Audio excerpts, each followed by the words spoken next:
मित्रों, दारुल उलूम नदवतुल उलेमा लखनऊ के एक मौलाना ने सिंध शब्द जो हमारे राष्ट्रगान में है उससे आपत्ति बताई है कि ये सिंध शब्द हटाइए, सरकार हटाए तो हम राष्ट्रगान गाएंगे।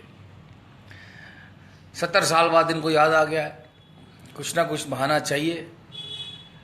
मैंने पहले कई बार कहा है कि इस्लाम में देशभक्ति का कोई कॉन्सेप्ट नहीं है, ऐसा कोई विचार नहीं है।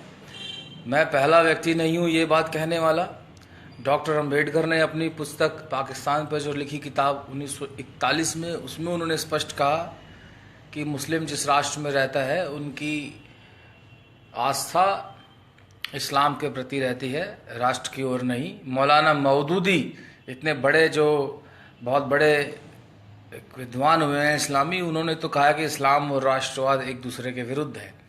ये जो मौलाना हैं जिस दारुल उलूम नदवातुल उलेमा से आते हैं, ये वो जगह है, ये वो स्थान है या मदरसा है जिसके एक मौलाना ने, सलमान नदवी जिनका नाम है, जिन्होंने अबू बकर अल बगदादी को शुभकामनाएं दी थी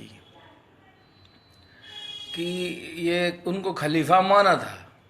ये एक न्यू एज इस्लाम.com वेबसाइट उसने भी छापा और कई नए अखबारों ने भी छापा। वर्ष 2014 की ये बात है, 17 जुलाई 2014।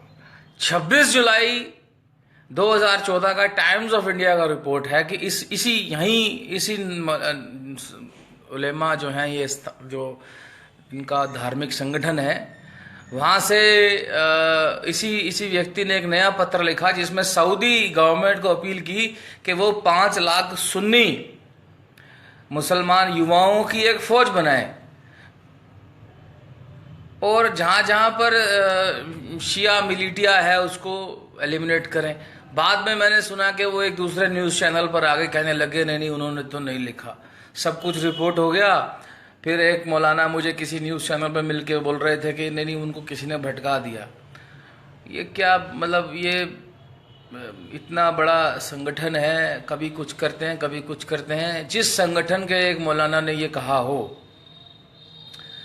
कि इस्लाम के खलीफा, जो उनके हिसाब से ISIS को, बगदादी को मान लिया हो खलीफा, और 5 लाख सुन्नी भारतीय युवाओं की फौज बनाने की जिसने बात कही हो, तो ऐसे संगठनों के ऊपर कुछ कार्रवाई होनी चाहिए।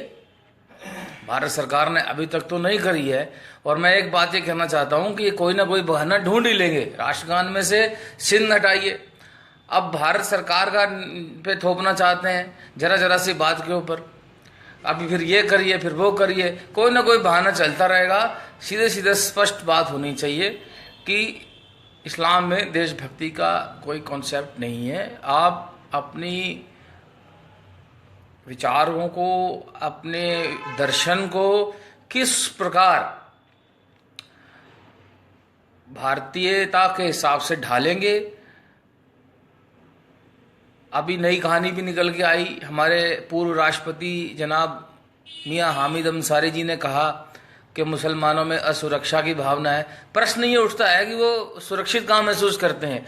कोई कहता है अगर मुस्लिम खुश नहीं है भारत में, मैं कहता हूँ गलत है। ये बात हमेशा सुन्नी मुस्लिम कहते हैं, शिया मुस्लिम नहीं कहते।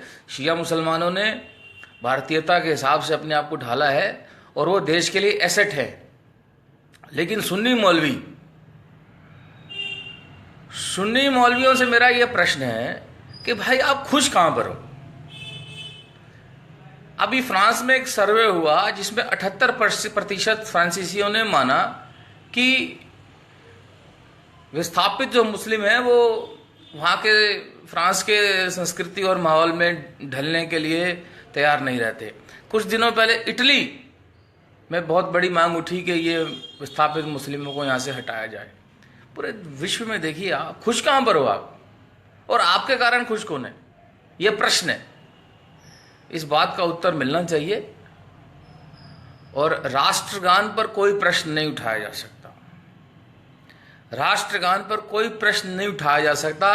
राष्ट्रगान पर प्रश्न उठाना राष्ट्रद्रोह है और इसी के ऊपर कठोर कार्रवाई होनी चाहिए। हम आशा करते हैं कि योगी सरकार और मोदी सरकार कुछ कठोर निर्णय लेने के दम रखेगी, क्योंकि अब कोई बहाना नहीं चल सकता कि आपके पास बहुमत नहीं है। आप पास पूर्ण बहुमत है, आप क्षमता रखिए, नहीं तो आप भी कमजोरों की गिनती में माने जाएंगे। देश को चलाने के लिए आप अच्छे से जानते हैं, हम तो राजनीतिक नहीं हैं, आप राजनीति करने वाले लोग हैं, कि आत्मबल और आत्मशक्ति की आवश्यकता होती है। कृपया इसको करें और राष्ट्रगान पर किसी भी प्रकार का प्रश्न उठाने वाले के विरुद्ध कार्रवाई करें। नमस्कार मित्रों, जय हिंद, वंदे मातरम।